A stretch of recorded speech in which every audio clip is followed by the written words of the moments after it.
Bismillahirrahmanirrahim. Assalamualaikum warahmatullahi wabarakatuh. Alhamdulillahirrahmanirrahim. Wassalatu wassalamu ala asrofi al anbiya wal mursalin Sayyidina Maulana Muhammadin wa ala alihi washabbihi azmain. Amma ba'du.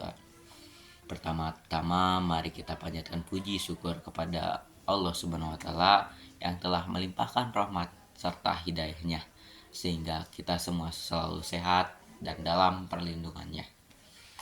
Tidak lupa salawat serta salam semoga tercurahkan kepada junjungan Nabi Muhammad SAW, kepada keluarganya, kepada sahabatnya, serta kita umat akhir zaman. Amin, amin, ya rabbal alamin. Sebelumnya, izinkan saya memperkenalkan diri terlebih dahulu.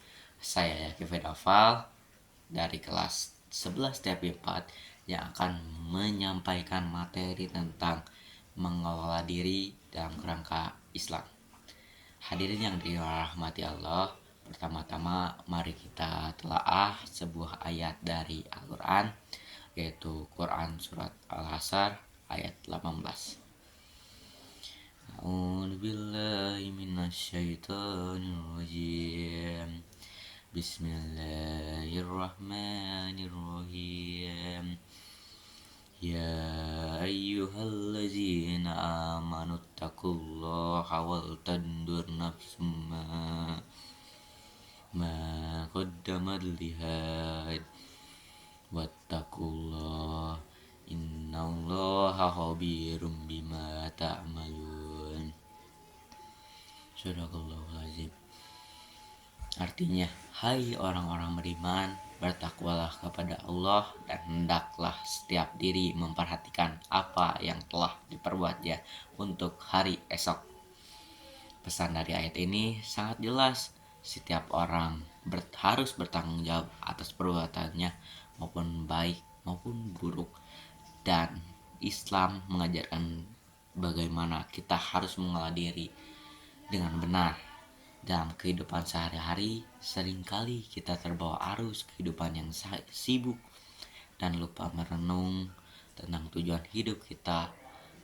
Islam mengajarkan pentingnya yaitu muhasabah, yaitu introspeksi diri untuk memastikan bahwa setiap tindakan kita sejalan dengan ajaran agama.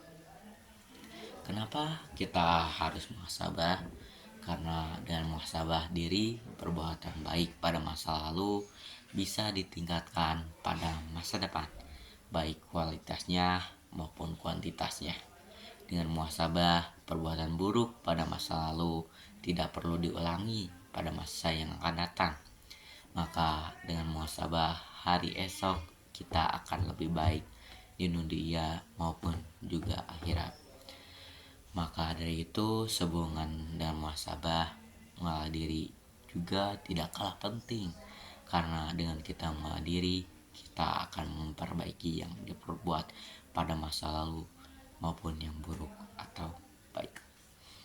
Adapun beberapa langkah sederhana dalam mengelola diri dalam kerangka Islam, yaitu 1. Sholat sebagai pusat keseharian. Jadikan sholat sebagai pusat aktivitas harian. Sholat 5 waktu membantu kita untuk terus mengingat Allah Subhanahu wa taala dan menetapkan tujuan hidup sesuai petunjuknya. 2. Zikir sebagai penyejuk hati. Ingatlah Allah Subhanahu wa taala dengan setiap kesempatan dengan zikir. Zikir tidak hanya menguatkan hubungan kita dengan Allah, tetapi juga menenangkan hati dan pikiran. 3. Berbuat baik kepada sesama.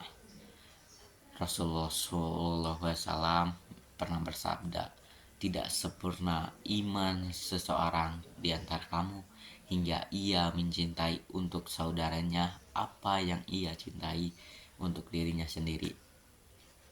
Berbuat baik kepada sesama bukan hanya suatu bentuk amal perbuatan, tetapi juga merupakan bagian yang penting dari iman seseorang.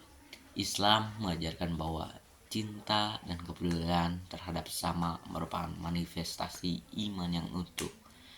Berbuat baik kepada sesama tidak hanya terbatas pada lingkup saudara muslim, tetapi mencakup semua manusia tanpa memandang agama, ras, suku, atau latar belakang lainnya. 4. Belajar dan meningkatkan diri.